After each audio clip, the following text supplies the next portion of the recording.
Hi everyone, I'm Cyril Filias, the Bilingual Learning and Development Specialist at CERIC. And on behalf of CERIC, I would like to welcome you to today's webinar. As I was saying yesterday during our first live session, we are so pleased with the response to this series with nearly 1,000 registrations from around the world. So that's terrific. And today we are delighted to have Debra Osborn live from Florida, who will talk about her cognitive information processing theory from the CERIC book, Career Theories and Model at Work. But before Debra gets started, we would like to take a few moments to introduce you to CERIC for anyone who may be unfamiliar with our organizations. CERIC is a charitable organization that focuses on education and research in career counseling and career development in Canada. We found the development of resources like the Career Theories and Model at Work book in order to advance knowledge in the field. And bringing you learning opportunities like this webinar series is also a key part of our mandate. We are particularly excited about this book since it's a truly international collaboration with contributions from 60 of the leading career researchers and practitioners from 4 continents and 9 countries. Additionally, CERIC has 3 main programs. The Connexus National Career Development Conference held in Ottawa each January. We also have our careerrise.ca website, which features the top news and review in the field. And we have the Canadian Journal of Career Development, which is free to access.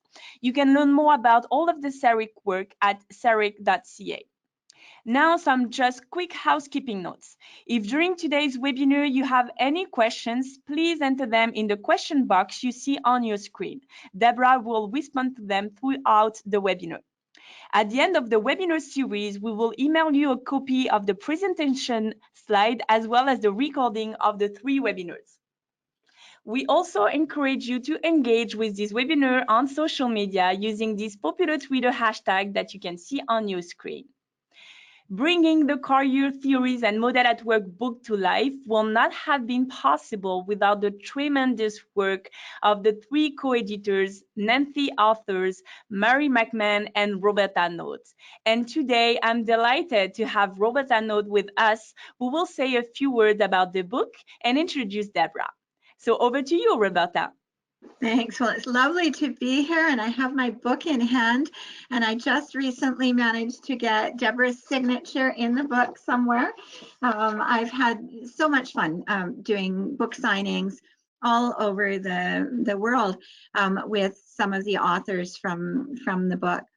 This book, I think, is a really unique contribution to the literature, and I can brag about it because I'm just one of the co-editors and not the author of the whole book. But if you don't have a copy yet, I really strongly recommend you look at it. What's special about it is each of the theorists or people working closely with the model were only given a few pages to describe their theory, and they were only allowed 1 page of citations, which you can imagine for academics is very, very restrictive. And so we said, you've all written about this somewhere else, cite that, cite yourself, we don't care. But we want this to be a really accessible description. Many of the chapters are written by multiple co-authors, as is the case with the one that Deb is going to be talking about. So I'll speak about those in a moment. And then each description is followed by a vignette that then the authors had to apply their theories or models to. And so they go through really bringing to life how you would work with this particular approach. And then we ask them to summarize 1 page of practice points. And those 1 pages really are 1 page, very easy for you to photocopy. They're intended for you to photocopy. We usually don't want you photocopying out of a book, but that was the intent here. So that you end up with like a 1 page cheat sheet that has the key points. If you're going to work with this theory or model, what do you need to remember as you're working with it? So each of the chapters is very accessible. This particular chapter, though, is fantastic. It's a really, really practical approach, cognitive information processing theory.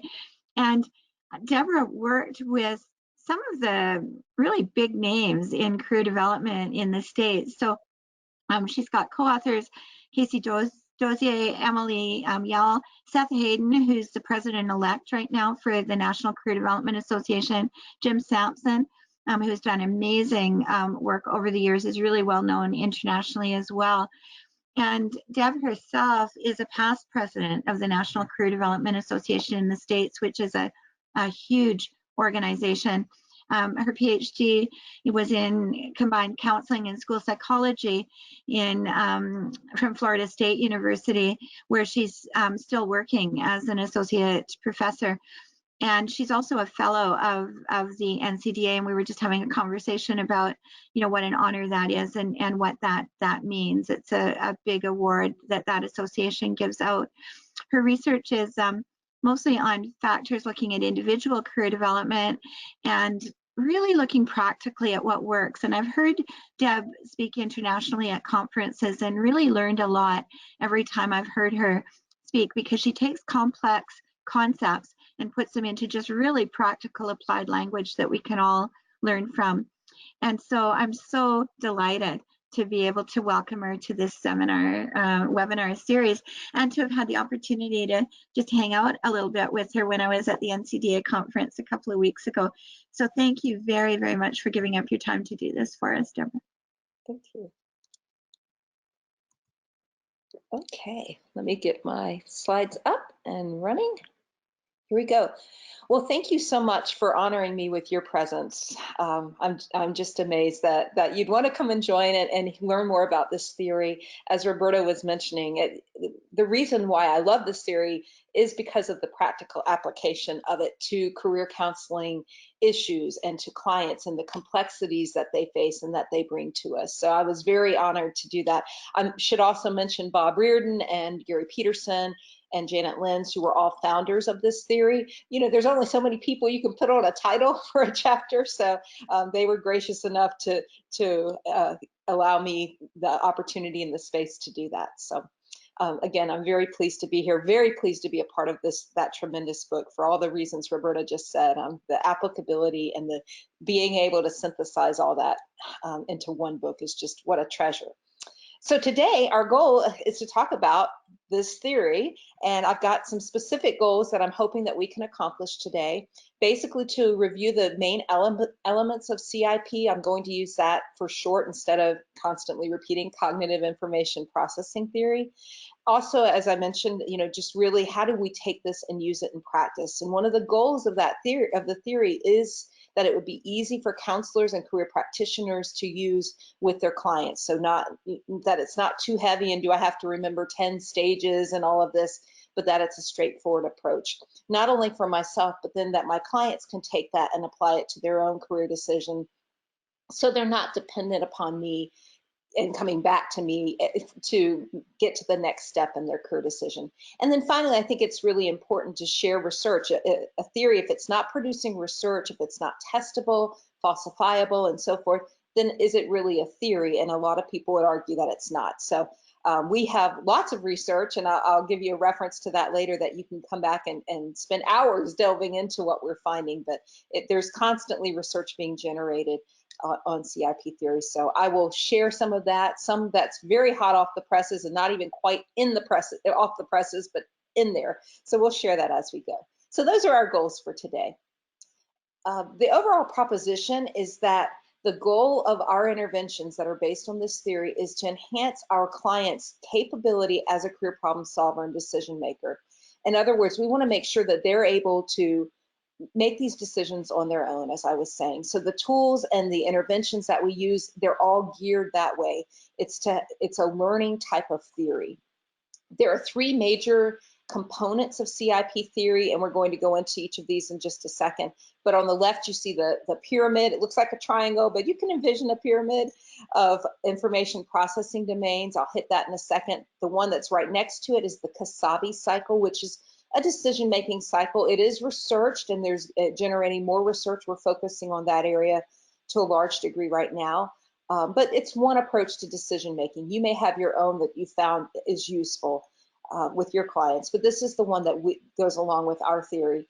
And then finally, the readiness model, because when a client comes to us, we're having to assess how ready are they to engage in the career decision-making process. And even though they may have all these other elements in place, there may be a lack of readiness. And so we'll talk about that as well in just a second. So with regards to the pyramid and the information processing domain, this is the client version, and these are available on our website for free, so you can download them. We print these out. We've got multiple copies at our drop-in service, which I'll talk about in a minute as well, and we'll write on those with a client. So at the very bottom, the foundational level, the knowledge domains, you have to know something about yourself, right, to make a career decision. This is all about what's involved in making a career decision. What are the essentials? And we said these are the 4 elements that are essential. And if you know your career theory history, you'll see Parsons, or the vocational theory father so far. You'll see his work evident in the bottom 3 domains. So knowing about myself, knowing about my options, and making a decision with that. Where CIP comes into play, it also adds this other dimension, this thinking about my decision making, which is being aware of how I'm going through the process. So it's like that voice. If you saw Roberta when she was talking, she had that little halo on, at the top of the screen. It's the same type of thing. It's your angel or your devil voice, or both of them talking to you about, how's this going?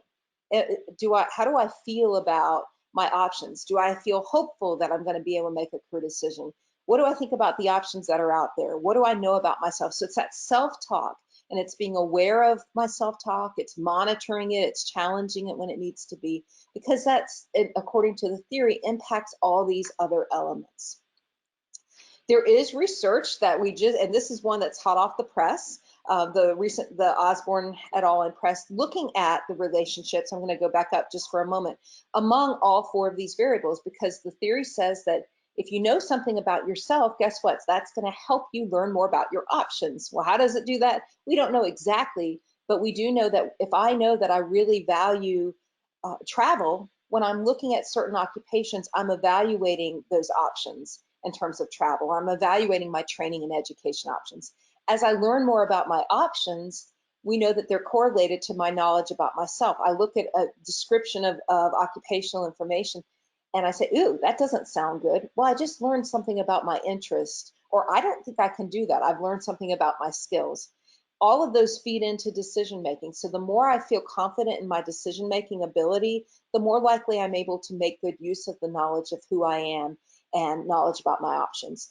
And in this research, it's coming out in the Career Development Quarterly, we also found that there is a negative relationship between thinking about decision making. So if I have negative thoughts, if I say, I'm not really good at managing my self-talk or controlling it, negating negative self-talk, that has an impact on my decision making. So if the more negative self-talk I have, the more difficulty I have in making decisions. The more negative self-talk I have, the less confident I am in my self-knowledge. The more negative self-talk I have, the less I know about my options. So the pyramid and those relationships has been held up, at least in this recent study. It's the first one that's looked at how do those all fit together statistically. So we found that. There's a lot of research, and you'll see that on our bibliography, about dysfunctional career thinking. So what I was just talking about, those negative career beliefs, such as there's so many options, I'll never be able to choose, or I get overwhelmed with the options that are in front of me, or my interests are always changing. I should have made a decision by now. All of those shoulds and oughts and must and the all or nothing type of thinking, lots of research that looks at that and has correlated and even predicted career indecision, anxiety, depression, making an impulsive choice, being overly anxious, the neuroticism as well. So looking at the top piece of the pyramid and its impact on these other variables. And then finally, we've also had several studies that have looked at the impact of a CIP-based career course. There's a slew of studies on that, on reducing dysfunctional career thinking, and it does. That as an intervention, it reduces dysfunctional career thinking. It increases career decisiveness and decidedness. So there's some research on there that backs up all of those. The CASVE cycle, that is our decision-making cycle, and this again is the client version that we use with clients. Back just for a moment with the pyramid, how we use that is we will sit it in front of a client and just say, well, tell me about what you know about yourself, your interests, your skills, your values, spirituality, your culture, how you go about making decisions if we went up to the decision-making process, We might also include impulsive internal decision making versus external, dependent, interdependent, just their overall style. Tell me what you know about, what options are you considering right now? And we'll write those on the sheet. So the same thing here with the CASVE cycle. We have that handout ready for them, and we go over these stages, which I'll hit just in a second. But we ask the client to talk about where they are in the cycle, so that we can figure out where do they need to go next. So communication, that knowing I need to make a good choice. So that's the first part. They obviously know that they need to make a choice because they're here. They've come to see you. Now, it could be that that's because of external pressures, right? That a parent, a significant other, maybe the university or their training institution has said, you need to make a choice. Maybe everyone around them is talking about their career decision, their field of study, their major that they've made, major decision. They say, oh, maybe I should do that.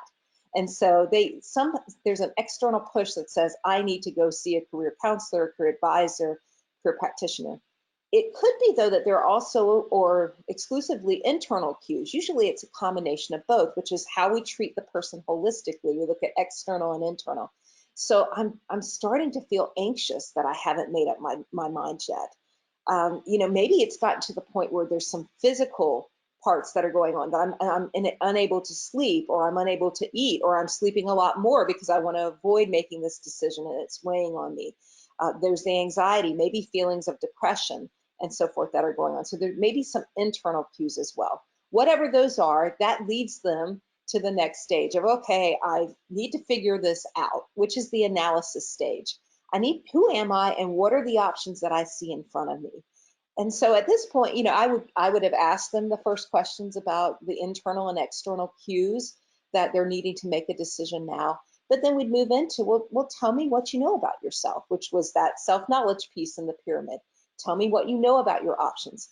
As I'm listening, though, as a practitioner, I'm also listening for the top part of the pyramid, that negative thinking. Are there misbeliefs? Are there stereotypes? Oh, women can never do that. Oh, I'm not smart enough to pursue a career in math or in science, or or this particular occupation doesn't allow any money, or there's not enough flexibility in engineering to allow as a female if I want to be a mother. So you start listening for misperceptions or incorrect information or biases, avoidance themes, because that can help influence or inform self-knowledge, right? If you hear them trying to avoid maybe jobs, like for me, jobs that make me sweat, I don't like those type of jobs. So if I was talking to my career advisor or counselor, they would hear that and say, okay, she didn't put that when I said, what do you like and don't like? But I'm hearing this theme that you don't want to be outdoors for your work. So you want to be in the air conditioning. And they would be correct about that. So I'm listening for that as well. But then I'm also listening for those dysfunctional beliefs of, I can never do that. I'm not good at. So not that I would challenge it right then, but I'm just listening for it, because that may say, before we do anything else, we need to go back and address some of these negative thoughts. Because if I say, oh, you need to take a career assessment to learn more about your interest, if I'm telling myself I'm not good at anything, I'm not interested in anything, I always make bad decisions. There are no options out there for me. I'm too old, I'm too young, I'm too whatever. How do you think they're going to perform on an interest inventory, right? Or a skills inventory. It's going to be a depressed or at least a somewhat biased inventory. And then we go to interpret the results, and guess what? They don't fit the person because they were answering it through a different lens. I hope that makes sense. So I'm basically, with the second stage, trying to get a gauge of what they know about themselves and what they know about their options, because that also impacts my intervention, right? If they're limited in their knowledge, I may then say, okay, you need to get some experience. You need to go volunteer, you need to shadow to build up that self-knowledge. If they know a lot about themselves, but not a lot about the world of work, then that tells me as an intervention, we need to put you in contact with some individuals, maybe informational interviewing, maybe the Occupational Outlook Handbook or ONET or some career information sites and so forth. So as I'm going through this as a practitioner, I'm thinking of the resources that might meet this person's need. So once I get a gauge of that, then you say, okay, well, most people don't have 20 options that they're considering at one time. At most, we have 5 to 7. So I want to look at expanding and narrowing their list. So now that I know something about myself and my options, I would ask the individuals, the client, are you interested in seeing what other options might also fit your interests and skills? And usually the answer is yes, of course. I don't want to pre-foreclose on anything. They don't use that language, but a lot of times that's what they'll say. Yeah, I'd like to see what else is related. Usually that's in the form of some type of an inventory then to say, or taking their Holland type and saying, oh, let's look at all the realistic occupations that are out there and see if that fits. Or let's look at all the majors that are within this occupational family and to expand the list out. But again, most of us can't hold 20 options in our minds. So once we expand that list, which we call synthesis elaboration, then we want to narrow it, which we call synthesis crystallization, to about 5 to 7 options. That's about what we can hold. That's why our phone numbers don't go on for 20 numbers. They're usually, 5 to 7, maybe 10. So we go through that, and usually that's through the use of just a little bit of information. It's enough to say, oh, I didn't know what that occupation was. That helps me narrow it.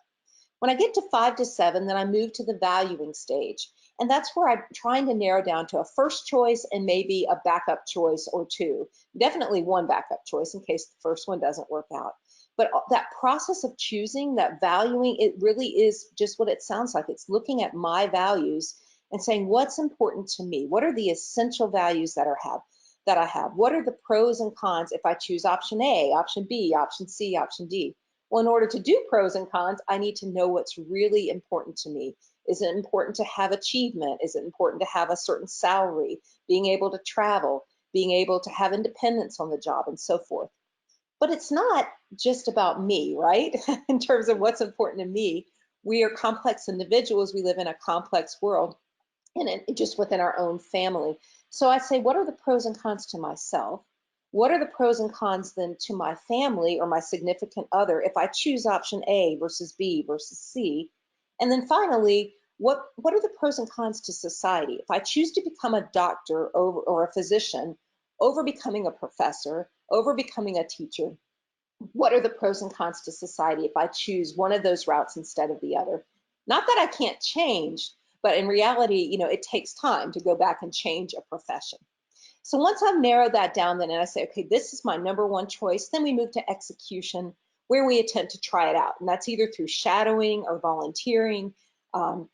Usually you wouldn't go in and commit to a career field or commit to a training or an education before trying it out first. So we try it out, and then we move back to our revisitation of communication, where did I make a good choice? Based on, and going back to the internal and external cues. What does society tell me about my choice? Are they kind of encouraging, wow, is my volunteer supervisor saying, you're doing an excellent job here, you have a lot of natural gifts and skills here? Or am I getting feedback to the contrary? How do I feel internally? Am I feeling, like with Maslow's hierarchy of needs, am I feeling like I'm at that highest level, that I'm achieving something, I'm doing what I should do? And if not, then we go around again and say, okay, well, what have I learned about myself in this process? What do I know now? What's come to light? And let's go back maybe to my second choice and try that one out. So that's the CASVE cycle. With regard to research, again, as I mentioned, this is an area that we're really starting to look more intently on. Bullock Yowell has looked on testing, has been creating an instrument to look at the CASVE cycle and movement through that and helping individuals identify stages. I did this research that's in press, also looked at people in the early stages versus the later stages, and found that we looked at students in a career class versus those in a human relations class. And those in the careers course, they all started off at the same spot in the earlier stages of career decision making, but only those that were in a CIP-based course moved to the latter stages. So some support for the CASVE cycle that's coming out now. The last part of CIP has to do with readiness, which I mentioned, people coming in and being able to make good use of the resources of your time, of their time, and actually engage in the career decision-making process. And we define readiness as the capability of someone to make appropriate career choices as we consider the complexity of that individual. So what's impacting their life? And you can read those on the screen there. You don't need me to read that to you. It also requires, though, that there's some adequate skills and literacy skills for communicating and learning. CIP theory has its base somewhat in technology as well. The whole idea that I have to take knowledge, I have to hold it constant about myself, as well as my options, and somehow put it together and then manage like the garbage in, garbage out, so the dysfunctional career thinking. So there has to be some capability, an individual's capability to manage that whole process. At times with clients, some are more capable than others when we talk about intellectual capabilities and disabilities and things like that. I found it to work just as well with individuals with learning disabilities or that need to take it slower. You just you put it into more bite-sized baby step pieces for them to take, instead of just assuming, oh, well, we can run through this pretty quickly. No, sometimes you have to just slow it down a little bit more. So here breaks that down a little bit more. Capability are those internal factors. So it's not just intelligence, but it's all of these internal pieces that make it more or less difficult to decide. So anything that, again, it could be dysfunctional thinking. That's a capability measure. If I'm overridden with dysfunctional career thinking, if I'm struggling with depression or anxiety to the point that it's incapacitated, it's making me incapable of making a decision, well, then that's going to slow things down.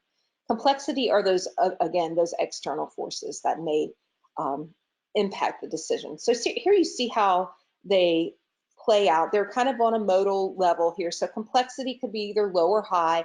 Capability could be either low or high. If I have low capability, meaning I've got a lot going on inside of me, and I have low complexity, so we'll go on the bottom left quadrant over there, then we'd say, okay, that person doesn't have a lot going on externally, but internally there's a lot going on. In terms of service delivery, we would say those folks need just some help, but they may not need individual long-term career counseling. They just need someone to check in with them, breaking it down into bite-sized pieces on an individual plan. Here's what you're going to do first, then you'll come back and see me. Then you're going to do this step, maybe with me. We're going to look at occupational information together. So the same thing if you go across the way and somebody's got high complexity. So maybe they're recently been divorced. Maybe they've got low educational training, so low education. Maybe there's high poverty. Maybe they've been unemployed or underemployed for an extended period of time. So there's all of these external factors that are impacting them. But aside from that, they're able to manage that with their thinking. They're able to kind of keep a positive outlook and keep moving forward. They're able to take an assessment. They're not impacted by negative thinking. They've got, the complexity is real, and so is their capability. So as a practitioner, I don't want to over dramatize what they're dealing with, because they're managing it. But they just need help with this career piece. So again, they might need some brief interactions where I say, okay, here's some tools that might be useful to you. Why don't you work on these and then come back to the Career Center and we'll work on the next piece together. We'll see what you need next. But it's assuming that they've got the skills to do it. There's just a lot going on.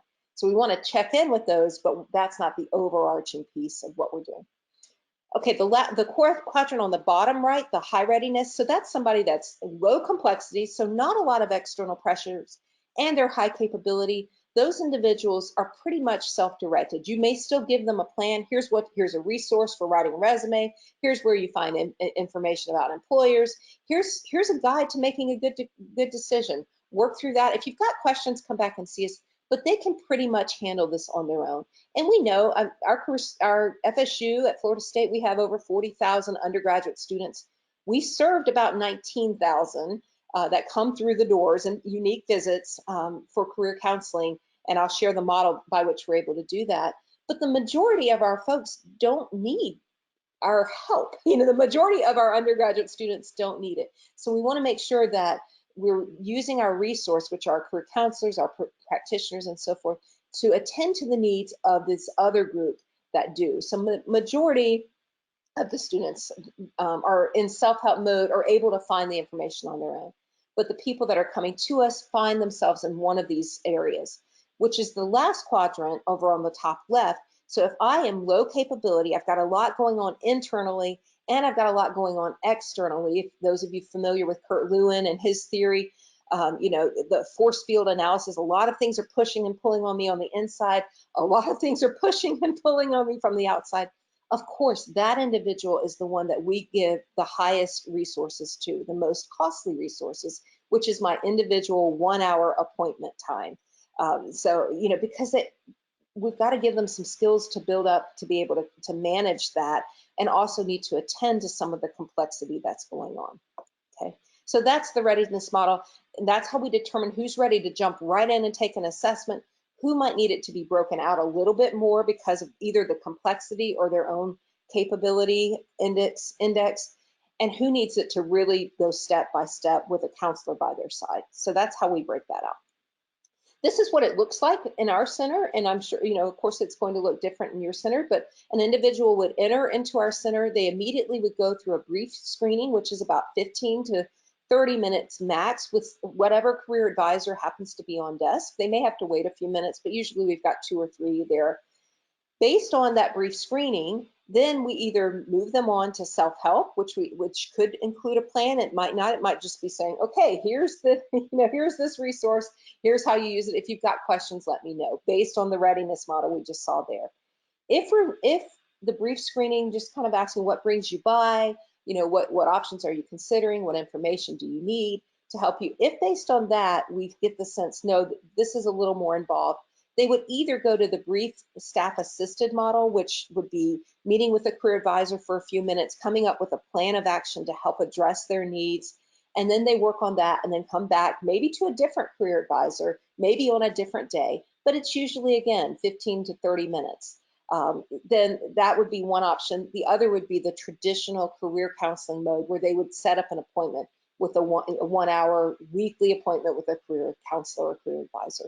So that's how that would work. And they can actually, as you see on the bottom, they can move back and forth. So a lot of times if they're in individual career counseling, we may say, you know, between now and the next time we meet, go to the career library within our resource room and utilize those resources that are out there, and come back and we'll talk about them. They could be in brief assisted, and as a their second career advisor is listening to them, they say, wow, there's a lot of dysfunctional thinking going on here. It might be useful to move into individual career counseling. And at any point, they might move into self-help resources. Okay, so, well, let's go ahead and do the poll question, and then I'll open it up to see if there are any questions so far. So which of the service delivery styles has demonstrated effectiveness via empirical research? Ah, there we go. Thank you so much. All of the above. Oh, you all are very smart. Thank you. Yes, you are correct. All of the above. And here's the research with that. So Kronholtz looked at some research involving a case study. This was actually really fascinating in terms of her research. I don't want to spend too much time on here because we've got some other things to talk about. But this situation happened where a client came in and was sitting down waiting to see a career advisor, right? Just like I said, they come in, they go through that very brief screening model. Well, this person was waiting because the career advisors were busy. Meanwhile, he looked over and he picked up this magazine that we had created that worked through, talked about all of the elements I just defined, had a guide for good decision making. He's just reading through it. And when she went and saw him, he said, you know, I think I figured out what I need to do next. I think I'm right here in the CASVE cycle, and I think I need to get some more occupational information to help me know what I should do to the next step. Completely self-guided. And she talked with him, of course, and everything, and we're able to move along to what he needed and confirm, yes, here's that, and here's some other resources. But it was fascinating. And that wasn't a research study, you know, it was just what happened, just an observation in the counseling center or in the career center room. So that was pretty cool to see. This one that we did in 2016 actually evaluated our brief assisted model, our drop-in model that I just described. And we looked at knowledge about your next step, because it's not reasonable, right, to think somebody's going to come in undecided and 15 minutes later, I know what I want to do with my life. That's not only unreasonable, that's a little concerning, right? that I can talk with somebody for 15 minutes and suddenly I figured out my life path. No, we didn't. That would be concerning. So what we asked instead was, are you more knowledgeable? How knowledgeable are you of your next step towards your career concern? So that was the first question. How confident are you in taking that next step? And then how anxious are you about your career concern? So we asked those at the pre-test, and then they met with a career advisor as usual, and then they completed the post-test and found out, guess what? After 15 minutes, they were able to increase their knowledge about their next step. I know what to do next now. I may not have it all figured out but I know what to do next. Well, that's pretty cool. That's what I want to have happen. And I'm more confident in that. And then I'm also less anxious. We also had them rate the session because there've been some anecdotal comments here and there. You know, we in our profession, we kind of dig at each other every once in a while. That can't really work. 15 minutes, you're not going to establish a relationship. And we've heard this type of thing, and I like to challenge that. So we wanted to look at it. And sure enough, I mean, they rated their sessions, regardless of career advisor, as very high. So I felt respected in this interaction. We talked about what I wanted to talk about. I felt like my career advisor paid attention to what I wanted to do and helped me achieve my goal and so forth. So research there. Whiston's done a lot of meta-analytic studies and has consistently found that individual career counseling has had the largest effect. Now, she hasn't really looked a lot at brief assisted because that's a fairly new approach, but has had a large effect. So we know career counseling works and all three of those modes work. Okay, so for just a second, I'm just going to check my time. I want to make sure I'm doing good. Okay, I am. All right, so, I said I was going to wait and ask for questions. Cyril, do we have any questions? Not for now. Okay, not yet. Okay, fantastic. Well, we'll check back in a little bit later. So if you think of things, CIP, actually we have one okay. From Carol asking, do you intervene in terms of life path or 5-10 years project? You know, we don't have any longitudinal studies. I believe that's what the question is about yet, but that is definitely a need for future research. Yeah. In terms of lifestyle, you know, that looking at lifestyle, that would go into that self-knowledge piece. And one of the things, again, I like about CIP is that it could be used as a meta type of theory, a meta kind of, you know, approach to theories, because you could fit in a lot of different approaches in there. Like if you look at narrative, you might be able to fit that into the self-knowledge piece. What do I know about myself? You know, who are my heroes? It's a kind of getting the full story could fit into that knowledge about self, but you're also at the same time, for each one of those elements, you're listening for dysfunctional career thinking. Thank you.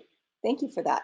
So we do have, because our research center operates within our career center, we have this situation that's just a gift, in that we've got our career center, we've got our career counselors and advisors working with real-time clients. We've got instructors of the career planning course. We've got our theorists. We've got people like me that's more of a researcher, and it's a very synergistic relationship. So as we're working with clients, our career advisors say, we need help with this, or this is what we're seeing. People are confused and we don't know how to start the conversation. Or in theory, we say, you know, there's a gap here in terms of theory. We think this works this way. And then we'll have we'll try it out in practice, and sometimes it works and sometimes it doesn't. Researchers, you know, our type always have questions. Well, what if we tweak this? Or what about that? And what about the implication of this? And so just did this research. I wonder if that holds true for us. So we're always asking questions and utilizing that space. It's a wonderful sandbox to be in because of that synergy. But as such, we've created these different resources that help practitioners and that also guide our research and our theory. So we're going to go through a few of those here. So decision space worksheet, this is a freebie. Of course, you can draw a circle on your own. I think you don't need to download this, but this is on our site.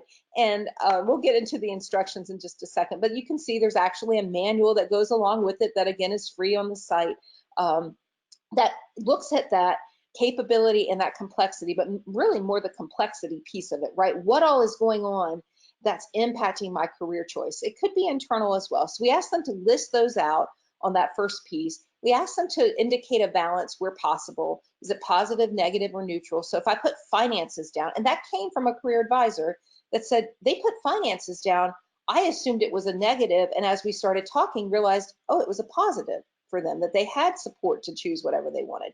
So we added that in. And once they've done that, then they use the circle to create a visual representation of these different areas. So some circles will be larger, some will be smaller, and we'll talk about how to interpret that as well. So it's basically a cognitive mapping task. It helps reveal all of those, helps them identify, and you can tell by larger and smaller what's important or not important. We've used it with everyone from middle schools all the way up to adults. Oftentimes it will review these different issues that come out, as you can imagine, as they're putting these down. as well as others, but these are the ones we've seen revealed as people are doing this, and they do it on the desk. Here's some sample ones. So the traditional is the one that's up at the top. I type those out instead of handwriting them, but where they'll put circles and you'll see some overlap and so forth. But then you can have more artistic types, like at the top, the other corner, that fill up the space, which kind of gives you an indication of what Holland type they are. You might see bullseyes, you might see pies and so forth. You might see colors, which are all interesting to go through and discuss. Let's go back there just for a second. So one part of course, what you talk about when looking at a decision space worksheet are what's in the circles, what do you see represented here? I look at is there negative space? So is there empty space? Like in the bottom two, you can see some empty space, although it's really crowded. That can tell you, okay, there's not a lot of space in their mind. They're feeling cramped and stuck because there's not a lot of space. You could talk about that as well. What's overlapping? Are any of those in the person's control? What are those are outside of the person's control, and so forth? So we talk through each of those and how those are impacting. Okay, once you're done with that, you say, well, what's next? Now we've got this. It could be that they need another readiness assessment. If I'm hearing a lot of dysfunctional career thinking, we might do an assessment for that. Maybe we need to create a treatment plan. Maybe we need to start addressing some of these, maybe the biggest areas. If I'm homeless and I'm trying to make this career decision and take a new step, well, the first step is to help make sure you've got shelter. So that's the first piece that we need to do. If I'm hearing that there's some mental illness that's really getting in the way of them being able to progress, then I'd want to do that as well. Here's an example of our individual learning plan. Of course, it's just a plan, right? It's just a Word document that puts their goals and makes sure that we address each of their goals. We prioritize them. We try to demystify the process so that it's not overwhelming with them. And that, again, each of their goals are met. So there are strategies that you can use for each step of the CIP pyramid. And so I'm just going to hit those briefly. In terms of building self-knowledge, you probably have a list in your mind right now, but in the interest of time, I'm going to throw some out, but you can fit your own in there as well. So self-knowledge, how do you build self-knowledge? By, again, volunteering, getting experience, joining a club, taking an assessment might help clarify that, talking, telling your story, asking others that, again, I'd be careful with asking others that you ask people that value you. You don't want to ask somebody that's abusive verbally or in any other way to, what do you think about me? You know, that's an invitation for pain, and we want to avoid that in this case. So what do you think are my skills? What occupations do you think might be out there for me? So those are some examples. An autobiography might be another one. All kinds of tools for self-knowledge. Options knowledge, same thing. So for us in the States, we use ONET, we use the Occupational Outlook Handbook, we use our computer-assisted career guidance programs that have information. We use whatever information is available. Today, you might use social media, but again, if I'm using that, I also want to teach clients strategies for how to evaluate whether that information is valid or not. We've got an article out on that about, you know, how we can be biased. If I'm looking at a blog on accountants, if the person's having a great day, it could be biased positively. If they're having a horrible day, it could be biased negatively. So teaching them how to monitor that, looking at Glassdoor, for example, or looking at company reviews as a way to learn about occupations, or company position descriptions. And this is what somebody actually does. So that's an area there. Decision-making skills, will show you some. It could just be asking about how do you go about making decisions. It could be going through the CASVE cycle. Our guide to good decision-making exercises is on our website, and you're welcome to pull that that goes through the theory and the CASVE cycle. Diverse decision makers, that was an article done by Carlisle, and I forget the other author, moons and moons ago, like in the 80s, but looking at different decision making. What's the pros and cons? How do I go about that? A pro and con list might also be a decision making activity. There are decision making apps that are out there. You could have a dartboard if you wanted to, that had decision-making approaches. The only thing is, I would say, after they throw a dart or after they pull one out of a hat, how is that? I'd use Dr. Phil and say, how's that working for you? How's that decision-making approach going? The final area I wanted to talk about were some strategies for assessing metacognitions or dysfunctional career thinking, that top piece of the pyramid. But before I do, let me ask you why we think that this is important. What percentage of career and decision do you think is attributed to dysfunctional career thinking? So when somebody can't make a decision, what percentage of that do you think is attributed to dysfunctional career thinking?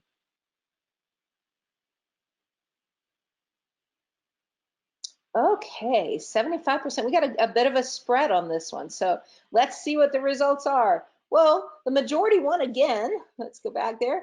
75%. Like I said, we've had multiple articles, multiple research done that looks at the role of irrational beliefs. Krumbold's also had misbeliefs that he had identified. Our term is dysfunctional career thoughts. It's all kind of the same thing, right? But all of this research says between 60% and 75% of the variance in career and decision is made up by dysfunctional career thinking. Meaning that if you've got somebody that comes in and says, I don't know what I want to do with my life, I can't make up my mind about what career path I should choose, up to 75% of the time, you will be right. And I'm not a betting gal, but if I was, I'd be excited about this number. I want to know that I'm helping clients. 75% of the time, I will be right if I listen for and help them identify and address their dysfunctional career thinking. Isn't that amazing as a career practitioner to know that 65 to 75% of the time, I'll be correct if I address this. Yeah, 30% of the time, 25, I won't be right.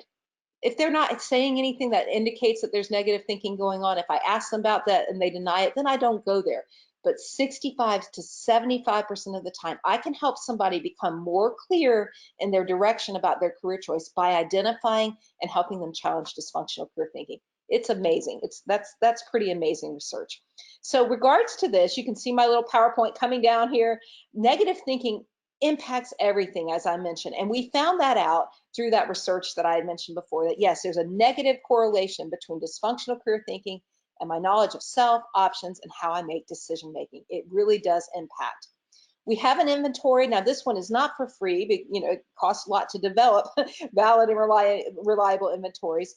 That looks at negative career thoughts. And this is the career thoughts inventory. And we found that there's 3 domains that we've identified that in terms of dysfunctional career thinking. One is just overall decision-making confusion. I'm so overwhelmed I can't get started.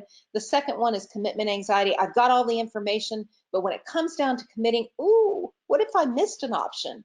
I don't want to make that choice because then I'll have to go back to school, or I'll have to do all of this will have been for naught. So commitment anxiety, I got all the information, but I just can't commit. And external conflict, just what it sounds like. There are significant others in my life that are causing concern for me in making this career decision. They'll disapprove. They'll cut off financial support. They'll be disappointed in me, that type of thing. Here's some sample items. So finding a good job, just a matter of luck. I'm embarrassed. I know what kind of job I want. Someone's always putting obstacles in my way. In terms of how this works, you can see it happening, right? If I believe that I'm not good at anything, we mentioned this on the inventory, and then I have this emotional feeling of yuck, I'm not good at anything. Yeah, I'm horrible as a person. I've got nothing to offer.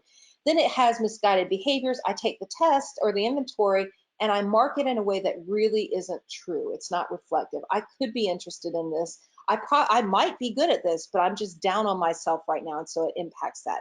And then there's a consequence. The consequence on an assessment is that, look, I have a flat profile. It says I'm not interested in anything or good at anything, and guess what just happened there? Now I've reinforced that belief, and it becomes a vicious cycle. So what do we do? So here's some examples of dysfunctional career thoughts. You can see they're on the road to their destiny, but they can't even see it because they've got all these negative thoughts in the way, right? How do we go from that to clear? Well, there's some different ones. So let me ask you, last poll question, which of the following do you think is an evidence-based approach to addressing these dysfunctional career thoughts? All right, let's see what we got. 62%, oh my gosh, I've got such a well-informed audience. Love you guys. Yes, that's correct. And it's important, I mean, there is research for these other tools, but not specifically for dysfunctional thoughts and addressing dysfunctional thinking. As practitioners, we want to make sure the treatment that we're using and the interventions we're using are evidence-based. I mean, my goodness, we're playing with people's lives, right? Hopefully not playing. We are intervening. We're trying to help them make a decision. We want to make sure the tools we use, the interventions, the assessments are of the highest quality possible, that they're empirically based, evidence-based where possible. So yes, cognitive restructuring. Some tools for that. We also have a CTI workbook that goes through how to address negative career thinking. We don't use that with everybody. If somebody's got just a handful of negative thoughts, if it doesn't seem to be overwhelming them, if we look at their scores and it's not at the 99th percentile, then we might just teach them. And I'll show you some different activities here in just a second about how to reframe. But for someone that's got a lot, we may go a little bit at a time through the workbook. The decision-making checklist, what you see here on the side, and it's not the whole picture because of course a lot of this is copyrighted, but we break down the CIP pyramid and the CASVE cycle, and you check off where they said, I agree or I strongly agree with this statement. And it tells you where in the CASVE cycle and where in CIP pyramid they're stuck. And then you can see they've got my old career thought and then how I would reframe my career thought. Okay. Some other ideas for casting off. We've got this in theory, asking what's the proof for this? Is there especially if you hear multiple statements, oh, I'm never good enough at this, or mom will never approve, or this or that. Oh, approval is an underlying theme. Perfectionism and so forth.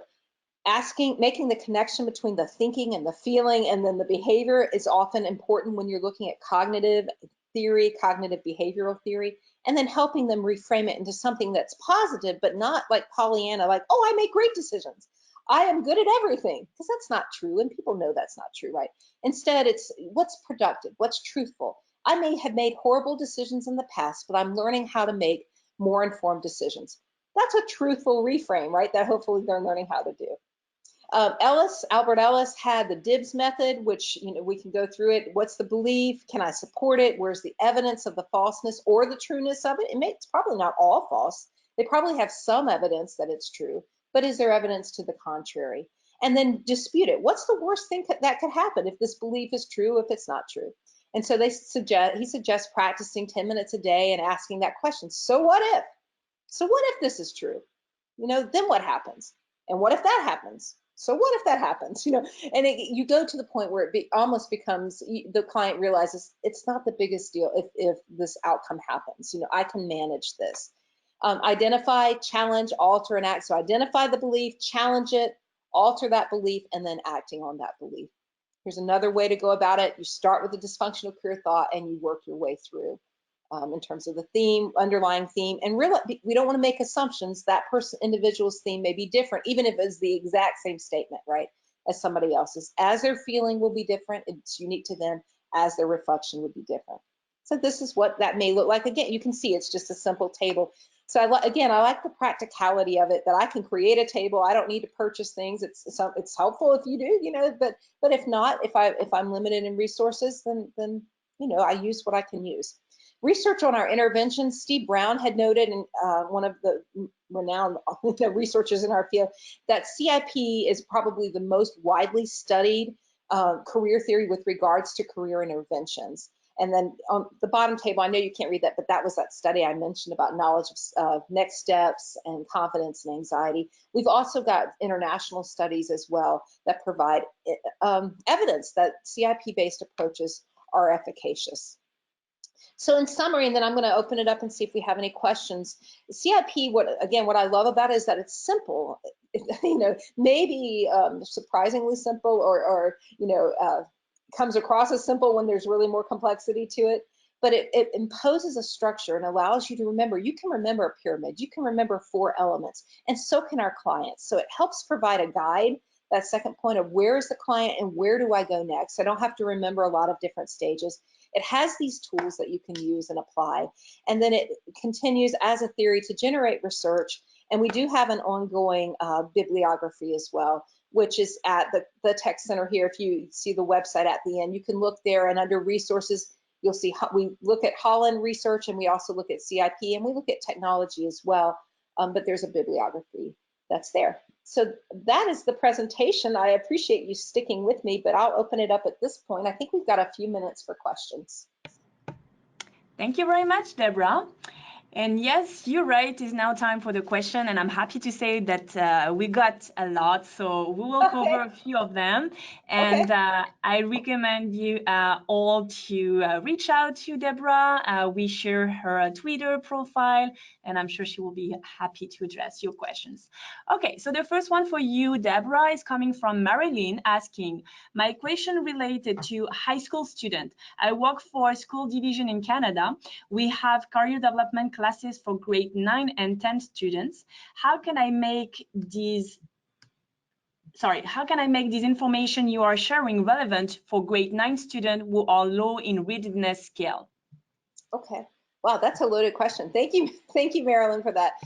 In terms, well, we've got what might be helpful, honestly, would be to look at a syllabus, and we have a syllabus that's online for our undergraduate class that we teach, and adjusting it to that. So the undergraduate we have a textbook as well that just actually came out for CIP and working through the process. But I think it's taking those elements, and I actually did this with a middle school after school program, which was a 6-week program, but broke it down into the different elements of the pyramid and then the CASVE cycle, and using some of those tools there. So I think it's definitely possible. You know, it'd be working with, maybe if you've got a career librarian or an occupational specialist or a career advisor or just a counselor within the school that maybe has access to you know, your career in computer systems or something, so that you can integrate that knowledge about self.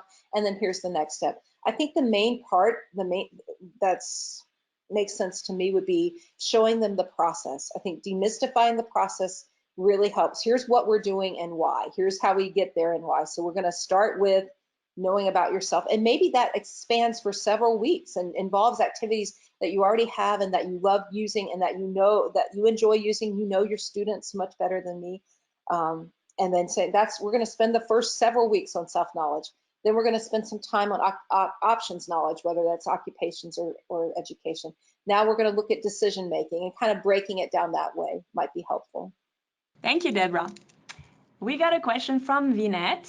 How does this theory work for clients with mild brain injury trying to transition into new employment? Their belief system has often been compromised, as they may need to relearn many new life skills. Right. Yeah, that's very difficult, and that goes back again to the individual's capability. I've done a little bit of work with individuals with traumatic brain injuries, and what I've found is that you have to slow it down a lot, and you have to be realistic as well. I mean, with some of these individuals that have a brain injury in particular, that's likely not going to improve much. Looking at options that are going to require a higher degree of education, or a higher degree of focus. For example, if it was frontal lobe damage, that's not going to be a realistic option, even with accommodation. So it's breaking it down and saying, well, what do we know about yourself? Not just, I mean, people get hired, they have options based on their strengths, not on their limits. So yes, it's helpful to know what are the limits of the individual, but really focusing on their skills and what are they interested in, within the context of the whole individual. So, they still have interests, they still have skills. It may be augmented somewhat by the disability or their capability.